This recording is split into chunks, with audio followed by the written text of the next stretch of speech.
Indeed, a very good afternoon to you. Thank you so much for joining us here on KBC Channel 1. It is lunchtime and we are live here at the Broadcasting House. We are also live on Facebook, on YouTube and on Twitter at KBC Channel 1. I am Nissie. Imano. Byron Abuli is our sign language interpreter for this bulletin. President Uhuru Kenyatta has conveyed his goodwill message to all Muslim faithfuls as they begin the holy month of Ramadan.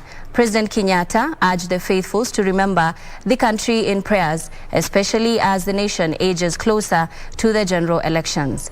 Ramadan is an important time that paves way for thoughtful reflection, fasting, and devotion. Muslims across the globe are today marking the start of the holy month of Ramadan. During this time, Muslims observe a period of fasting and refrain from eating and drinking from sunrise to sunset. President Uhuru Kenyatta sent his message of goodwill to Muslim faithfuls, urging Muslims to pray for the country as the nation draws closer to the general elections. According to the head of state, Ramadan is an important time that paves way for thoughtful reflection, fasting and devotion.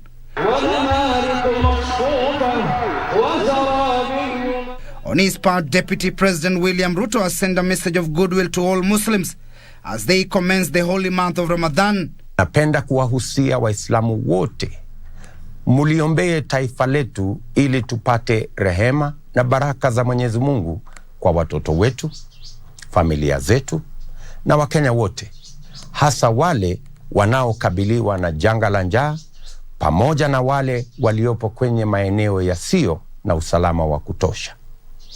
Na tusiwasahau wale wote wanaoishi katika hali ngumu ya kimaisha. Former Prime Minister Raila Odinga has also called on the Muslim community to use this time to pray for global healing from personal loss, health, the economy and all ravages brought by the COVID-19 pandemic. We now want to cross over and take you to Kajiado, where Francis Atwoli is speaking there, and we will get to listen in. You should not wait, because names are known. If we had a governor there and the governor could not go and talk to those people, not to throw stones. If we had an MP of the area, Caleb Koistan, and he could not go and talk to those people to ask them not to throw stones, what is he trying to apologize for? He would have apologized and said, I'm sorry for the MP of the area who was present, for the governor of the area who was present, and they did not take any action to stop the mob justice that was being meted to Honorable Raila Amolo Odinga to stop. He would have said that. And I want to see him denying them the UDA tickets. That is when I will know he was not part and parcel of that scheme. This scheme was not planned yesterday. It was planned a long time ago. Even as from Monday. When on Monday we were in Lukuyani and we had an aircraft to come to Eldoret to pick us. I had had an information, and when I asked the Prime Minister that kindly please don't go via Eldoret at the airport, he said no, this is very near compared to Kisumu, and I did not want to argue with him because I said he had fixed mind and he was tired and he was leaving. I just prayed for him that let him arrive Nairobi safely. One of his aides, Sandio, had a problem of accessing the aircraft at the Eldoret airport. So this is not what was planned yesterday. It is what the Ruto's people have been scheming, and I want to ask him to stop that propaganda of saying he's apologizing. If he's seriously apologizing, let him stop that propaganda. We want Kenya. Kenya is one. We have no any other homes where we'll run to. We are here, our children are here, our grandchildren are here, our relatives are here in this country. Let not William Samoei Ruto play with people's minds. and let everybody campaign everywhere. I want to appeal to my Luhya community to allow everybody, even a lame politician, even a politician who cannot be able, who has nothing to say, let him be allowed to transverse Western Kenya looking for votes. We are not going to zone Western Kenya, and let not people be zoned. Even those who supported, those ones who are lying, the people who are saying they are now with William Samoei Ruto, like Musalia Mudavadi, Moses Wetangula, who went there because of their own stomachs. Who went alone without the Western Kenya people? People who are aging badly, an old man going to campaign for a young man. When people are asking, the young man is the one who is supposed to be supporting you, Musalia Mudavadi. It is not the other way around.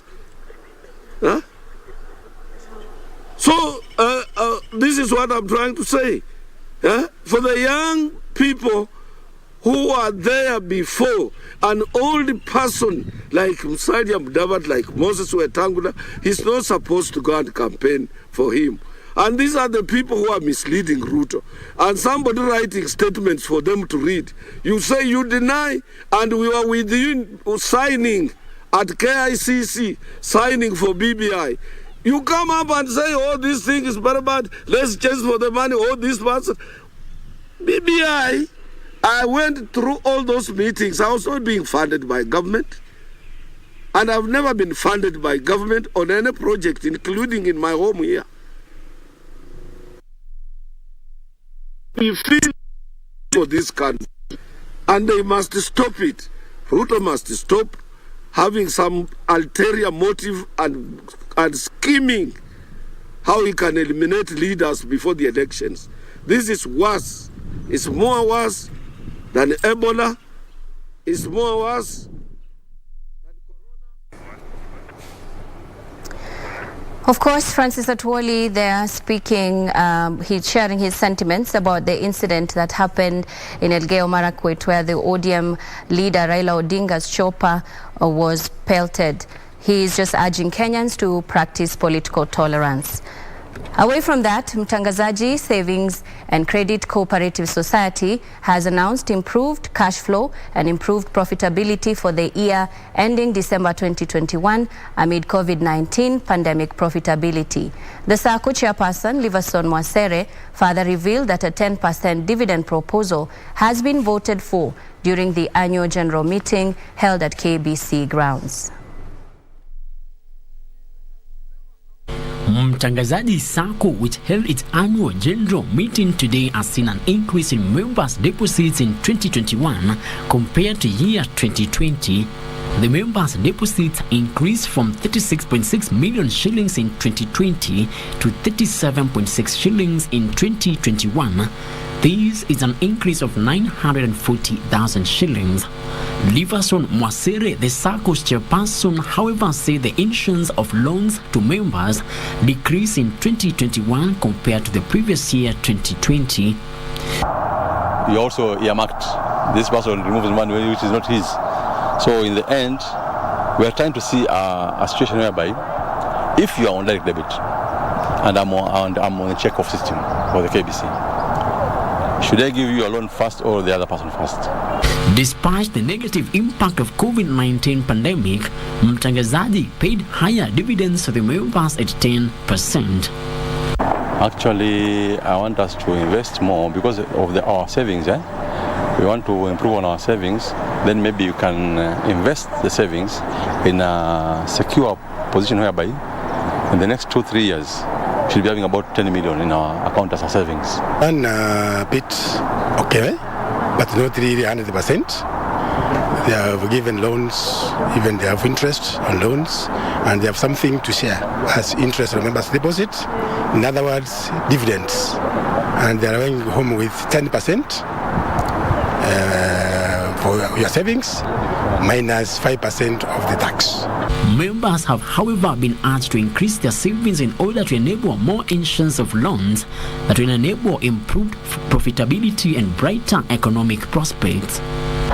The only thing I can advise them is just to increase the members, encourage members to take more loans, Yeah, so because with that they'll get more income, more dividends and more interest. Frederick Mwoki for Lunchtime News.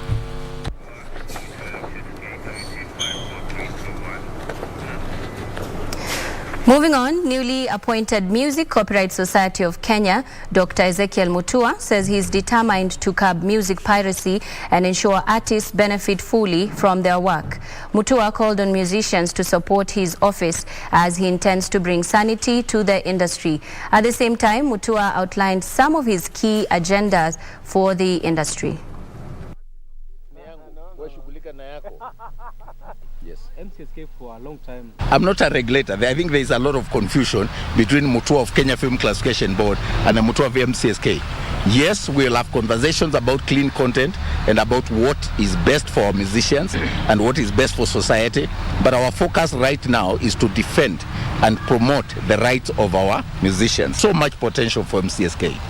The only regret that, or the only challenge that I see is the lack of vision to properly manage the music industry and ensure that it becomes profitable, that musicians become as rich and as respected in society as it is in other countries. There has not been a vision that translates to relevance in terms of changing environments, in terms of ICT, in terms of collaboration with the international community and nurturing those relationships. Yeah, they will just waste our time there. We don't need to go to court or use police. Imagine. And elsewhere, Deputy President William Ruto has apologized to the Azimio presidential candidate Raila Odinga following the violent attack on his team and the stoning of his chopper in Uasin Gishu County yesterday. The Deputy President regretted the incident, terming it as unfortunate and retrogressive. Dr. Ruto said he has instructed the party organs to take stern actions if any of the candidates is found culpable. He noted that UDA and all Kenya Kwanza affiliate parties are committed to peaceful party nominations and August general elections. Yesterday, there was an incident in Uasin Gishu County where the party leader of our opposing party some violence was actually meted on the Honorable Raila Odinga. Let me state categorically that the United Democratic Alliance and all our Kenya Kwanza partners are believers in a peaceful, progressive. I also take this opportunity to apologize to the Honorable Raila Odinga for what happened to him yesterday. It was really unfortunate, and I hope those who engaged in this exercise regret what they did. And as I have said, we will roll out the party structures to work with the security agencies so that we can get to the root of this act, which is most unfortunate, and we will demonstrate our commitment to an election that is peaceful.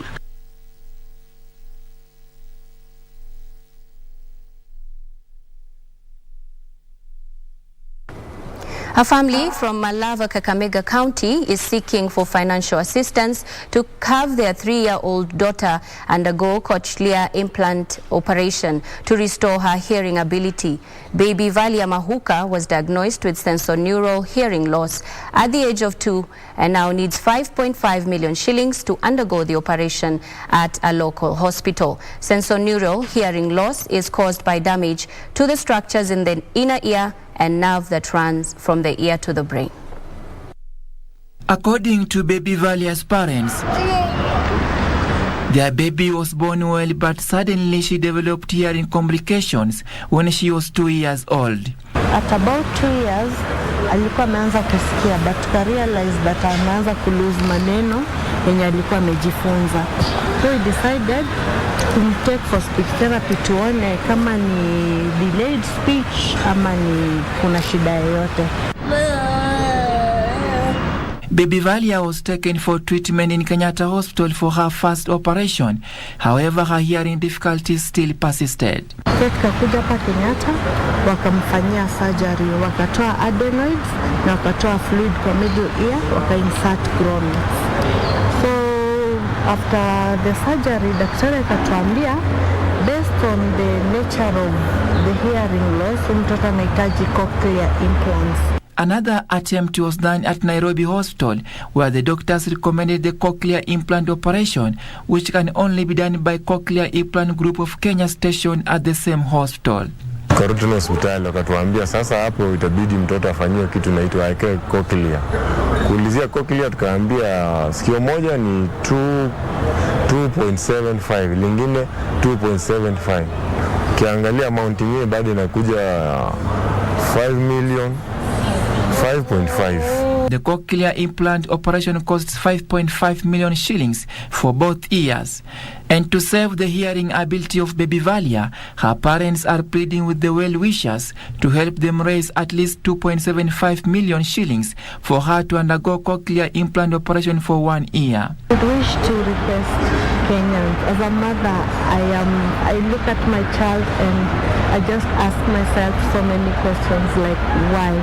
But help me tusaidie mtoto wangu apate kusikia, aishi tu maisha like any other child, aweze kuinteract na wenzake. Any help we will really appreciate. To help baby Valia, you sent your financial assistance to pay bill number 247247, account number 087465. Jelis Aladi for Channel 1 News.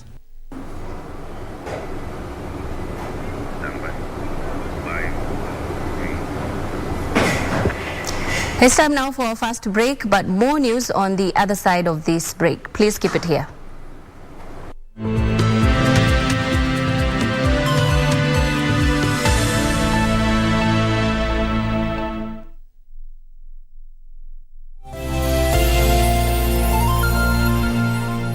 Mwongo mmoja umekamilika. Twarejea kwa udi na uvumba, kwa vishindo si haba, nderemo na vifijo. Tulia tuli, maana mambo si kama kawaida tena, kwani kupitia runinga yako ya KBC ushapata tarehe. Vitimbi kila Jumatatu jioni saa 1:35. Usikose.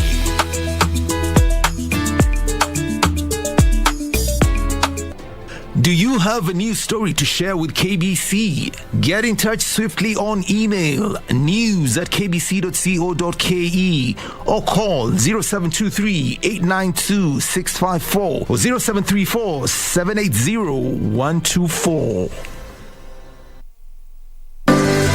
Tea is the most consumed beverage in the world, following only water. This week on The Process,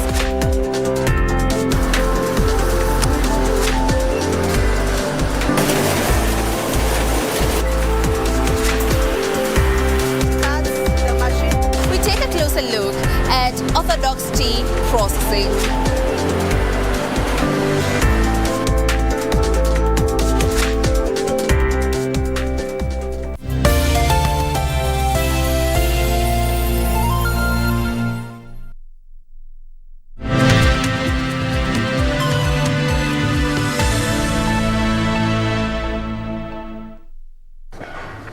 Welcome back. Thank you for staying with us.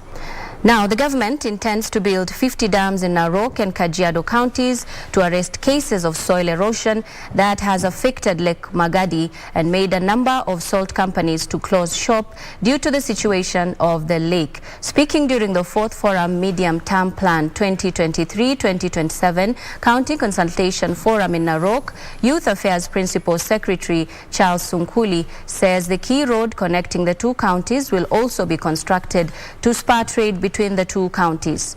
The PS also announced that the government was in the process of seeking a win-win situation in resolving the Mau evictees' plights. Narok County Commissioner Isaac Masinde has in the meantime warned those intending to go back to Mau Forest that the encroachers will face the law. Tuhakikisha kwamba kuna barabara inaunganisha Narok na Magadi, na hiyo barabara zitatekelezwa katika muungano wa Narok na Kajiado inaitwa NAKEB, na pia kuhakikisha kwamba tunalinda chemchemi za maji, hasa maji ambayo inatumika kule Magadi na kule Shompole, inatoka area ya county ya Narok. So lazima tuweze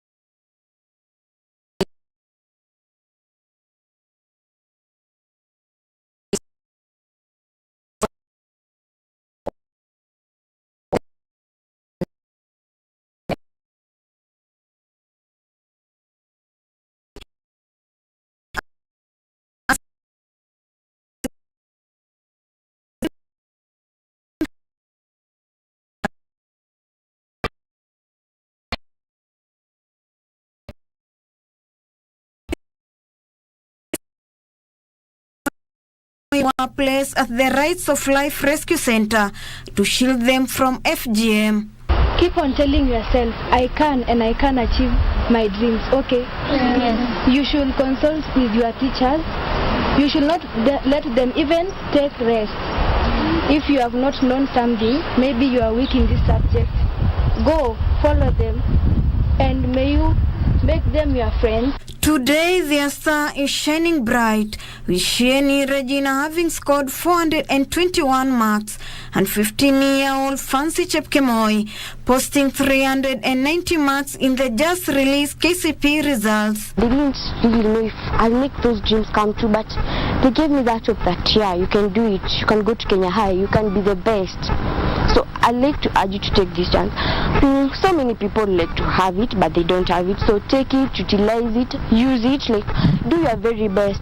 Rights of Life Center Director Evelyn Nakora urging parents in pastoral communities to give their girls a chance for education. As we continue to educate our girls, talk to them and mentor them, it is a way of ensuring that they embrace the new culture of education, the new culture. But despite their performance, this rescue center remains their home with no immediate family member to celebrate with them. I know that some of you are facing challenges back at home, but do not put that in your mind. Put it at the back of your mind and you are saying, my parents, I will save them from what they are suffering from. Yes, remember that bad company corrupts good morals. Despite their challenges, these young girls have embraced life and remain hopeful for a bright future ahead. Ruth Wamboy for Lunchtime News.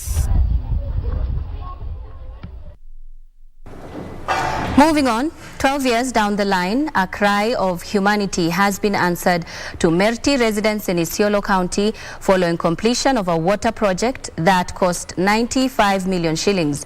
The project was destined to supply water to 5 centers including Mata Arba, Saleti, Riga, Korbesa and Biliki, which previously was supplied water through water trucking, which has been unreliable and expensive. It is elation to residents of Merti, Isiolo County, who used to walk an average of 10 kilometers to draw water from Waso River that was dangerous and tiring adventure. This is after National Drought Management Authority and DMA, together with Northern Water Works Development Agency and WWDA, successfully completed the Merti Water Project, which composes of 2 boreholes and 26.5 kilometer water supply traversing 5 centers. Geoffrey Manene, a water engineer from the Department of Water in Isiolo County, says through the project, water is now pumped from the borehole for 13.2 kilometers to a booster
right, time now for sports. After the international break that saw the finalists for the Qatar 2022 World Cup selected, football leagues around the world resumed today, with Liverpool opening proceeding in England against Watford. The highlight of the day will be the late kickoff that sees Leicester travel to Manchester United.